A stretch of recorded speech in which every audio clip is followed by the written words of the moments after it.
আসসালামু আলাইকুম। Intel investors BD চ্যানেলে আপনাদেরকে স্বাগতম। অনেক দিন পরে আবার আসলাম আপনাদের মাঝে ভিডিও নিয়ে। মার্কেটের যে অবস্থা আসলে এই মুহূর্তে গত প্রায় 1 বছর যাবৎ আমি ভিডিও ইরেগুলারলি দিচ্ছি, কারণ অ্যাকচুয়ালি মার্কেটে গত সেপ্টেম্বর থেকে যখন ফলটা স্টার্ট হয়, এরপর থেকে কিন্তু আমাদের মার্কেটের ইনভেস্টমেন্টের জায়গাটা চলে গেছে, বা আপনি প্রফিটের যে জায়গাটা, আজকে একটা বাড়তেছে তো কালকে একটা বাড়তেছে। অধিকাংশ বিনিয়োগকারী এখন পুঁজি হারিয়ে 50%, 60%, 70% গত 1 বছরে পুঁজি হারাইছে। অনেকেও এমনও হয়েছে যে আপনার 20% পুঁজিও নাই, যে পরিমাণ ইনভেস্টমেন্ট ছিল যা তার 20% এখন নাই। মার্কেটের যে অবস্থা চলতেছে, এর মধ্যে আগস্টের পরবর্তী সময় আমরা ভাবছিলাম যে নতুন যখন সরকার চেঞ্জ হয়েছে আমাদের ডিএসসিতে আমরা হয়তো বা কিছু পাবো, কিন্তু আমরা সাধারণ বিনিয়োগকারীরা হতাশ। তো আজকে এগুলো নিয়ে কথা বলবো। তো এর মধ্যে কেন, কী কারণে এবং সামনে কী করা যেতে পারে, এগুলো নিয়ে আজকের ভিডিওতে আলোচনা করব। আশা করি পুরো ভিডিওটা না টেনে দেখবেন। প্রথমে বলি, এই আমাদের নতুন যে বিএসসিতে যে নতুন কমিটি আসলো, সবার আশা ছিল যে হ্যাঁ হয়তোবা এর পরবর্তীতে আমাদের ইন্ডেক্সটা বাড়বে, মার্কেটটা ওভারঅল বাড়বে। কিন্তু কি দেখা গেল, ব্যাংক ফাইন্যান্স কিছু খেললো, কিছু বাড়তেছে, এগুলো ছাড়া বাকি পুরো ওভারঅল মার্কেটের সিনারিও আগের মতোই। এখন যেটা তার মধ্যে সবচেয়ে বড় বিরক্তিকর যেটা হয়েছে যে জেড ক্যাটাগরি শেয়ারে মার্কেটে মানি ফ্লো নাই, কিছু নাই। এর মধ্যে কিছু জেড ক্যাটাগরি শেয়ার, অনেকগুলো শেয়ারই জেড ক্যাটাগরিতে পাঠিয়ে দিছে। জেড ক্যাটাগরিতে শেয়ার দিছে, এটা সমস্যা না। সমস্যা হলো যে এতে অ্যাকচুয়ালি কে সাফারারটা কে হতেছে। আপনারা যদি দেখেন এই কোম্পানিতে জেড ক্যাটাগরি শেয়ারগুলোতে যেগুলো আছে, যে বাবর নতুন করে যেগুলো পাঠাইছে, এগুলোতে কিন্তু যারা এর মালিক পক্ষের কোনো লস হয়নি, ক্ষতি হয়নি। তাদের ক্ষতিটা হয়েছে কাদের? সাধারণ ইনভেস্টরদের। সাধারণ ইনভেস্টরদের কীভাবে ক্ষতিটা হইল আমরা যদি দেখি, গত এই কিছুদিন যাবৎ যেভাবে জেড ক্যাটাগরিতে শেয়ার সংখ্যা বৃদ্ধি পাইছে, এখন মার্কেটে বলা চলে যে 68, প্রায় 82টার মতো স্টক জেড ক্যাটাগরিতে রয়েছে। এটা যে আসলো, এতে ডিরেক্টরদের কি কোনো ক্ষতি হয়েছে? না, তাদের কোনো ক্ষতি হয়নি। যারা সাধারণ বিনিয়োগকারী তারাই সাফারার হইল। কিভাবে দেখেন, সাপোজ আমি যদি এই একমি পেস্টের নিয়ে আলোচনা করি, একমি পেস্টের চার্টটা দেখেন, গত ফেব্রুয়ারি থেকে শেয়ারটা, এইটা একমি পেস্টিসাইড, হ্যাঁ একমি পেস্টিসাইড নতুন লিস্টিং হয়েছে একটা শেয়ার। এটা গত 2024 এটা ফ্লোর ছিল কত টাকায়? 35 টাকা 40 পয়সা এটা ফ্লোর প্রাইস ছিল। জানুয়ারির 2024 জানুয়ারির 18 তারিখে এটা কত ছিল? 35 টাকা 40 পয়সা। আর আজকে এটার কত দাম, প্রাইসটা আমরা দেখি। আজকে পরশুতে, আজকে এটা আজকে ক্লোজিং হয়েছে কততে? 13 টাকা। তার আগের দিন কততে ছিল? সর্বনিম্ন 11 টাকা 70 পয়সা। তো 35 টাকায় যদি কেউ কিনে থাকে, সে যখন ফ্লোর আসলো তখন কিন্তু কেউ প্রফিটে ছিল না, সবাই লসে হোল্ড করতেছিল। 35 থেকে 11 টাকা, প্রায় 1/3 শেয়ারটার প্রাইস চলে আসছে, 2/3 কমে গেছে। অর্থাৎ 35 টাকার শেয়ার এখন 11 টাকায়। 1 বছর হয় নাই, 9 মাস বা 10 মাস আমরা বলতে পারি। তো 10 মাসে একটা শেয়ার 35 থেকে 11 টাকায় আসছে। কিন্তু এখন এটাকে আবার জেডে আসলো, এই যে স্টকগুলো জেডে আসলো, কী হলো এতে? আলটিমেটলি কারা সুবিধাটা পাইলো? সাধারণ বিনিয়োগকারী তো পায় না। সাধারণ বিনিয়োগকারী তো এখানে ঝুলে আছে। সাধারণ বিনিয়োগকারী ঝুলে আছে 35 টাকায় ফ্লোরে। যখন ফ্লোরটা আসছে তখন এক শ্রেণী লোকেরা এটা থেকে বেনিফিট নিছে, সাধারণ বিনিয়োগকারী কোনো প্রকার বেনিফিট নিতে পারে নাই। এখন যখন জেড দিয়ে দেওয়াতে ওই শ্রেণীর বিনিয়োগকারী আবার বেনিফিটটা নিল। এই যে একমি পেস্টে যদি আমি এটা মান্থলি চার্টে দেখি, একমি পেস্টটার সর্বনিম্ন ছিল কত? 11 টাকা। এটা যখন ট্রেড শুরু হয় 2021 সালে 11 টাকা ছিল। মেবি এটা অ্যাডজাস্টেড চার্ট, যাই হোক 11 টাকা এটা স্টার্টিং প্রাইস ছিল, সর্বনিম্ন আসছে 11 টাকা 70 পয়সা। তো গত 3 বছরে ধরতে গেলে শেয়ারটার প্রাইস 2022-এর অগাস্ট থেকে প্রাইসটা ফল করা শুরু হয়েছে 45 থেকে 11 টাকা। অর্থাৎ যেখানে প্রাইসটা বাড়ছে ওইখানে আবার চলে আসছে। এখন জেড দেওয়াতে কি মালিক পক্ষের কোনো অসুবিধা হয়েছে? তাদের কোনো অসুবিধা হয়নি ভাই, অসুবিধা হয়েছে সাধারণ বিনিয়োগকারীদের।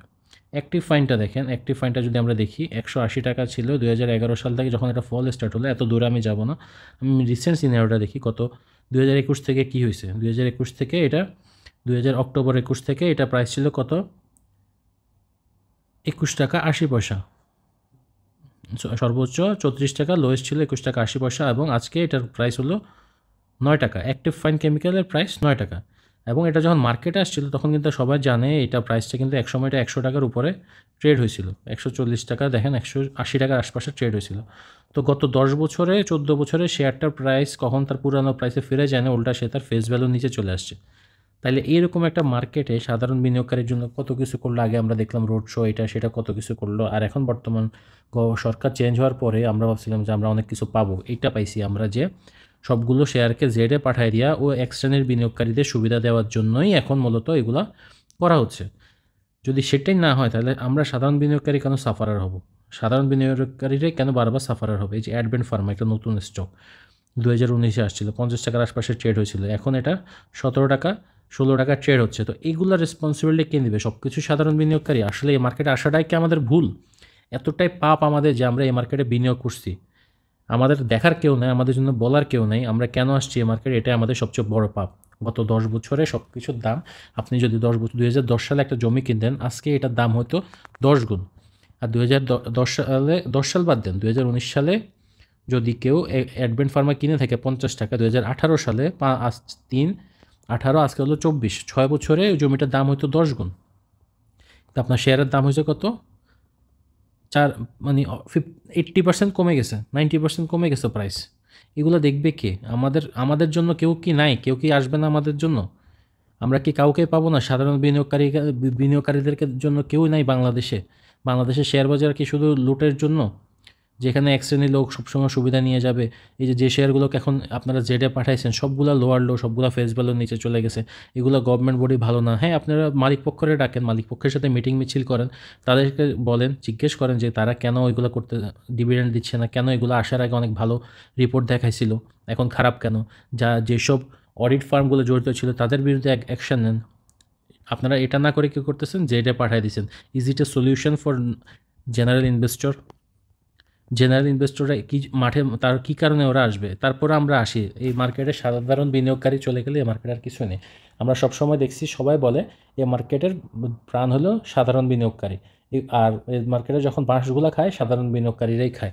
এই যে এতগুলো কোম্পানি একসাথে এখন জেডে চলে গেছে, আপনি কোন শেয়ারটা বলবেন?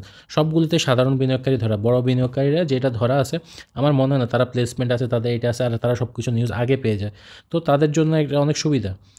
হ্যাঁ, আমরা দেখছি অনেকগুলো স্টক গত কয়েক বছর, গত 2 বছর 3 বছর অনেক গুণ বাড়ছে। বাড়ার পরে কী হয়েছে? একটা সময় গিয়ে ফিডিং হয়েছে, ফিডিং হওয়ার পরে বের হয়েছে। হ্যাঁ, শেয়ার আমাদের সাধারণ বিনিয়োগকারীদেরকে দেখার জন্য কেউই নেই। আমরা সবসময় অবহেলিত ছিলাম এই মার্কেটে। আপনারা যদি দেখেন মার্কেটের মধ্যে গত যে পরিমাণ জেড আসছে, গত কিছুদিনের মধ্যে স্টকগুলো আসছে, ক্যাটেগরি জিনিসটা অ্যাকচুয়ালি করা হইতেছে কেন? বিশ্বের কোথাও কি ক্যাটেগরি জিনিসটা আছে? আমার জানা মতে আমি জানি না। আমি মোটামুটি এখন অনেকগুলো দেখলাম মার্কেটের মধ্যে, অ্যানালিসিস করলাম। কোনো মার্কেটে এরকম নাই। এতটা ডেঞ্জারাস মার্কেট নেই। টোটালি করাপ্টেড একটা মার্কেট, যেখানে ইন্ডিভিজুয়াল স্টক নিয়ে গেম করা হয়। টপ টু বটম সব এখানে সবাই এটার সাথে জড়িত থাকে, এবং গেম শেষে যখন ডাম্প করা হয় তখন বিনিয়োগকারীদেরকে বলা হয় যে কেন আপনারা হাই প্রাইসে শেয়ারটা কিনছেন। কিন্তু একটা শেয়ার যখন 100 টাকা থেকে, নতুন লিস্টের একটা শেয়ার যখন 180 টাকা থেকে, 100 টাকা থেকে, 50 টাকা থেকে 2-3 বছর, 4 বছর, 5 বছরে 3 টাকা 4 টাকা হয়ে যায়, এটার জবাবদিহিতা কি সাধারণ বিনিয়োগকারী করবে? তাহলে এই স্টকগুলো কীভাবে লিস্টেড হয়েছে? আমরা যদি যেটা লিস্টে একটু দেখি, আপনারা দেখতে পাবেন এর মধ্যে অনেক বেশিরভাগ স্টকই হলো গত যেগুলো 4-5 বছরের মধ্যে লিস্টেড হয়েছে। এর মধ্যে তো উল্লেখযোগ্য আছে, আমরা যদি সিএনএ ইয়েটা দেখি, যে কী বলে এটাকে, তুংহাই টেক্সটাইল। তুংহাই টেক্সটাইলটা দেখেন, এটা কবে লিস্টেড হয়েছে? এটাতে যে লোকটা নতুন দিন কিনছে, প্রথম দিন কিনছে, তো ওইটা কি তার কিনা যে ভুল হয়েছিল? তুংহাইয়ের প্রাইস কত এখন? 3 টাকা 50 পয়সা। এইটা যে যারা কিনছে, এটা তার দোষ ছিল যে সে কেন তুংহাই টেক্সটাইল কিনছে। কিন্তু মার্কেটে যারা লিস্টেড করাইছে মাল কিভাবে আসলো? এরকম একটা নষ্ট কোম্পানি, যেটা ধারাবাহিকভাবে 2015 সাল থেকে আজকে পর্যন্ত কখনো প্রফিটের মুখ দেখাইতে পারলো না। শেয়ার প্রাইসে কোনো মুভমেন্ট দিতে পারলো না। 33 টাকা 50 পয়সা থেকে কমতে, কমতে এটা একসময় 1 টাকা 70 পয়সা, 2 টাকায়ও আসছিল। তো এরকম স্টকগুলো কিভাবে লিস্টেড হইছে? আমার জানার খুব ইচ্ছা আমাদের অথরিটির কাছে। ভাই, আপনারা তো সবসময় বিনিয়োগকারীদেরকে জ্ঞান দেন। আজকে আপনাদের কাছে আমার একটা প্রশ্ন, এই যে স্টকগুলো লিস্টেড হয়, ওই সময় কি আপনাদের চোখের মধ্যে কালো পট্টি বেঁধে রাখছিলেন? আপনারা কিছুই দেখেন না? এই কি হইতেছে মার্কেটের মধ্যে? এত বাজে, বাজে পচা, পচা শেয়ারগুলো আপনারা মার্কেটের মধ্যে ডাম্প করতেছেন। সবাই এক্সিট রুট হিসেবে মার্কেটটারে ইউজ করতেছে। এগুলা কে দেখবে? এখন কিছু বললে আপনারা বলবেন যে হ্যাঁ, এটা আওয়ামী লীগের দোষ বা যে পলিটিক্যাল অনেক ইস্যু চলে আসে আপনারা নিয়ে আসেন। হ্যাঁ, আমি কেউই ধোয়া তুলসী পাতা না। ঠিক আছে? এখন আপনাদেরকে আমরা বিশ্বাস করে বিশ্বাসের জায়গা থেকে আপনাদেরকে আমরা এই জায়গাটায় নিয়ে আসছি। দেশ স্বাধীন হইছে ৭১ এ একবার, এরপরে ২৪ এ একবার।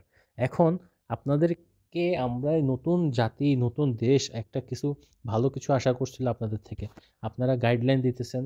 এটা আমরা আপনাদেরকে অ্যাপ্রিশিয়েট করি। অবশ্যই আপনারা যে কাজটা করতেছেন অবশ্যই ভবিষ্যতে যেন আরও খারাপ না হয়, তার জন্য অবশ্যই আপনারা এটা করছেন। কিন্তু এর জন্য ব্যাকআপ প্ল্যান কি ছিল? যে মার্কেটে যখন একটা শেক হবে, এটা তো অবশ্যই আপনাদের একটা ব্যাকআপ প্ল্যান রাখা উচিত ছিল যে আপনারা অবশ্যই এটার জন্য একটা ব্যাকআপ প্ল্যান অবশ্যই রাখতেন যে হ্যাঁ, এই শেকটাকে থেকে কিভাবে মার্কেটকে বাঁচানো যায় এটা দেখা উচিত ছিল।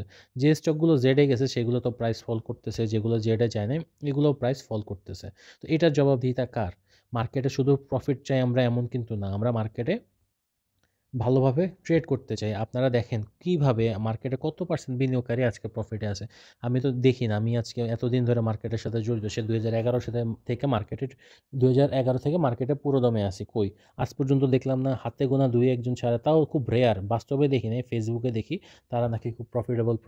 কিন্তু বাস্তবে আমি সামনাসামনি আজ পর্যন্ত কোনো ট্রেডার পাইলাম না যারা প্রফিটেবল আছে। আজকে ৭ বছর ৮ বছর যাবৎ দেশের বাহিরে আছি। তারপরেও মোটামুটি যাদের সাথে কথা হয় বা যোগাযোগ আছে, এমন কাউরে পাই নাই যে সে বলতেছে, "ভাই আমি তো অনেক প্রফিটে আছি আলহামদুলিল্লাহ, আমার তো পোর্টফোলিও অনেক প্রফিটে চলে গেছে।" হাতে গোনা ২-১ জন কিছু প্রফিট করে, এরপরে এটাও চলে যায়। পাবলিকের এখন অবস্থা হইছে এরকম ১০ টা ট্রেড করলে ৯ টা ট্রেডে লস, একটা ট্রেডে প্রফিট হয়। ওই একটা ট্রেডের আশা আবার ট্রেড করে, আবার ৯ টা ট্রেড লস। দিন শেষে আমরা শূন্য হাতে রিক একদম ধ্বংস হয়ে গেছি। এই মার্কেটটা আমাদেরকে ধ্বংস করে দিছে। জীবনটা ধ্বংস করে দিছে। গত ১০ বছর ১১ বছর যে পরিমাণ টাকা-পয়সা নষ্ট হইছে এই মার্কেটের পিছনে, সাধারণ বিনিয়োগকারী বা আমার বা ওভারঅল এভরিওয়ান এর সাফারার, সবাই সাফারার। আল্লাহর কাছে বিচার দেওয়া ছাড়া আর কিছুই করার নেই আসলে আমাদেরকে। আমরা অসহায়, আমরা সাধারণ বিনিয়োগকারীরা বাংলাদেশের মার্কেটে অসহায়। এই যে দেখেন, একেকটা স্টক কোথায় থেকে নতুন শেয়ার আসে, আসার পর থেকে এগুলো ১ম এ ভালো থাকে। এরপরে এগুলা একদম পানির দামে পাওয়া যায়। ৳৬০ র একটা শেয়ার শেফার্ড ইন্ডাস্ট্রি, এখন এটা ৳১০ র আশপাশে ট্রেড হইতেছে। হ্যাঁ, আমি যে স্টকগুলোর নাম বলতেছি অ্যাকচুয়ালি এগুলা কোনো সিলেক্টেড না। এগুলা হলো মনের দুঃখে বলতেছি। পুরাতন শেয়ার আপনারা বলেন যে ওভার প্রাইসে কিনছেন এই কারণে ফল করছে। কিন্তু একটা স্টকের প্রাইস পাবলিক দেখে বাই সেল করতে পারে। কিন্তু গভর্নমেন্ট বডিটা তো পাবলিক জানে না। এটা তো আপনাদের ওইটা দেখা উচিত। আপনাদের অনেক লিমিটেশন আছে, জনবল নাই, এত অনেক কথা আমরা শুনি। কিন্তু আপনাদের কাছে রিকোয়েস্ট একটা, আপনারা এমন কিছু করেন যাতে আমাদের নরমাল ইনভেস্টররা এই মার্কেটে আসে, ট্রেড করতে পারে, একটা ভালো কিছু পায়। শর্ট টার্মে মুভমেন্ট আমরা চাই না। লং টার্মে আমাদের একটা ভালো বেনিফিট দেয়। কোম্পানিগুলো প্রফিট করে ৳১০, আমাদেরকে দেয় ৳১। এমনও দেখা যায় যে ১০ পয়সা ২০ পয়সা বোনাস দিতেছে। এগুলো তো ফাজলামি ছাড়া আর কিছুই না। এগুলা দেখবে টা কে? এগুলা দেখার দায়িত্ব আপনাদের। যাই হোক, আপনাদের সবশেষে বিনীত অনুরোধ রইল সবার কাছে, ভাই আপনারা এমন করবেন না। আপনারা অ্যাজ এ মানুষ হিসেবে মানুষের প্রতি একটু দয়া করেন। আর পারতেছে না, সাধারণ পাবলিক আর পারতেছে না। সবার দেয়ালে পিঠ ঠেকে গেছে। এভাবে চলতে পারে না। একটা দেশের শেয়ার মার্কেট বলা হয় যে তার পুরা ইকোনমিক্যাল কন্ডিশনের রিফ্লেকশন। কিন্তু আমাদের দেশের শেয়ার মার্কেট টোটালি উল্টা। যেই যখন আসছে তখন সেভাবে তার ফায়দা লুটে গেছে। তো নতুন যে কমিশন আসছে সবার কাছে অনুরোধ করব, আপনারা এমন কিছু করবেন না যাতে আমাদের মতো সাধারণ বিনিয়োগকারীরা পথে চলে আসছে, এবার পথে মারা যেতে হয়। যাই হোক, আপনাদের থেকে অনেক কিছু আশা ছিল আমাদের। আপনারা আশাটা পরিপূর্ণ করতে পারেন নাই। যে স্টেপগুলো আপনারা নিচ্ছেন, হয়তো আপনারা ভালো বুঝে নিচ্ছেন। তারপরে আমার মনে হয় যেগুলো সময় থেকে একটু অ্যাডভান্স হয়ে গেছে আপনাদের উইদাউট এনি ব্যাকআপ প্ল্যান, আপনারা এটা নিচ্ছেন। এরপরে তো আমি দেখলাম আমাদের একজন বিশিষ্ট ভদ্রলোক, উনি একটা চ্যানেলে এসে বলতেছে, বিএসইসি একটা দায়িত্বে থাকাকালীন, রানিং দায়িত্বে আছে উনি। উনি বলতেছে যে আইসিবির কাছে মার্কেটকে সাপোর্ট দেওয়ার মতো ওই পরিমাণ ফান্ড নাই। ভাই এই কথাটা আপনার কেন বলতে হবে? আমাদের সাধারণ পাবলিকরা আপনি সবকিছু জানাইতেছেন যে ফান্ড নাই, আমি মার্কেটে সাপোর্ট দিতে পারব না। এটা আপনি বলছেন হয়তোবা আপনার সেন্সটা ছিল, এটা যেটা সত্য আপনি ওটাই বলছেন। ফান্ড দরকার, এই কারণে আপনি ফান্ড চাইতেছেন। কিন্তু এটা কিন্তু একটা নরমাল বিনিয়োগকারীর মধ্যে একটা নেগেটিভ ইমপ্যাক্ট চলে আসে। আমিও চিন্তা করব যে আরে ভাই এটা কোন ধরনের জিনিস?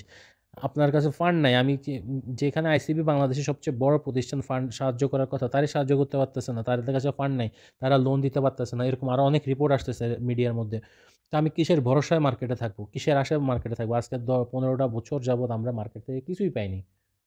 কিছুই পাইনি। একসময় দেখছিলাম ইন্স্যুরেন্স নিয়ে একটা গ্রুপ প্রাইস হাইক করে মার্কেট থেকে টাকা নিয়ে চলে গেছে, নতুন শেয়ার আসে প্রাইস হাইক করে একটা গ্রুপ চলে যায়। আর আমাদের মতো সাধারণ বিনিয়োগকারী আমরা কিছুই পাই না, মার্কেটে বছরের পর বছর আশা নিয়ে বেঁচে আছি যে এই আশায় একদিন মার্কেট ভালো হবে, আমরা আমাদের পুঁজি ফেরত পাবো। আমার মতো হাজার হাজার বিনিয়োগকারী, লাখ লাখ বিনিয়োগকারী মার্কেট থেকে চলে গেছে, বা যারা আছে এখনও আমরা আছি যারা আমাদের পুঁজির 90% পুঁজি নাই, 90% পুঁজি চলে গেছে। আল্লাহ আপনাদেরকে হেদায়েত করুক, আল্লাহ আপনাদেরকে আসলেই হেদায়েত করুক। এটা ছাড়া আমাদের বলার আর কিছুই নেই। আর সবার প্রতি অনুরোধ রইল, শনিবার আর আমাদের অনেক ভাইয়েরা একটা কর্মসূচি নিয়েছে বিএসইসি, ওইখানে দাবি দেওয়াগুলো নিয়ে যাবেন। সবাই একসাথে হন, একসাথে জড়ো হয়ে সেখানে যান, দাবি দেওয়া নিয়ে যান। এটা ছাড়া আমাদের আর কিছু করার নাই। আমাদের দাবি যেটা, আমাদের দাবিগুলো পূরণ করা ছাড়া আমরা মনে হয় না কেউ আমাদের দিকে তাকাবে। এখন একদম লাস্ট মোমেন্টে চলে আসছি আমরা মার্কেট নিয়ে। এখন আমাদেরকে সবার একজোট হয়ে মাঠে নামতে হবে। ভাই আমাদেরকে হয় বাঁচান, নয় গুলি করে মেরে ফেলেন। ফাইন্যান্সিয়ালি আমরা সবাই মরে গেছি। যতটা না মরছি বিশ্বে, যতটা না মরছি এই করোনার টাইমে, যতটা না মরছি গত বছরে বা তার আগের বছরগুলোতে, এর থেকে সবচেয়ে বেশি মারা গেছি এই গত ১ বছরে। গত ১ বছরে প্রাইস কি পরিমাণ ফল করছে! ইনডেক্স ধরে রাখছে কারিশমা করে, কিন্তু প্রাইস যে পরিমাণ ফল করছে ইন্ডিভিজুয়াল স্টকের, এটা যদি আলাদাভাবে দেখা হয়, আমার তো মনে হয় আমাদের ইনডেক্স এখন নেগেটিভে চলে যাচ্ছে। ইনডেক্স এখন মাইনাসে থাকবে। একটা মানুষ মার্কেটে এখন হ্যাপি নেই। কোনো একটা স্টকে ইনভেস্ট করে হ্যাপি নাই। এভাবে কি চলতে পারে? এভাবে চলতে পারে না ভাই। আপনাদের কাছে রিকোয়েস্ট, আপনারা যদি মানুষের হিসেবে মানুষ হয়ে থাকেন, আমাদেরকে মানুষ ভেবে থাকেন, এগুলা করবেন না, এইসব গেম ম্যানিপুলেশন করবেন না, এমন কোনো স্টেপ নিবেন না যেটার কারণে আমাদের মার্কেটের এত করুণ দশা হয়ে যায়। যাই হোক, আরও অনেক কিছু বলার ছিল, আর কথা বললাম না। একটা অনুরোধ সবার কাছে, যারা দেশে আছেন, যারা যেভাবে পারেন সবাই সাপোর্ট করবেন। শনিবার, রোববার আমাদের যারা যেসব ভাইয়েরা মাঠে আছে, আমাদের দাবিগুলো নিয়ে বিএসইসিতে যাবে, সবাই একসাথে যাবেন। ইনশাআল্লাহ জয় হবেই।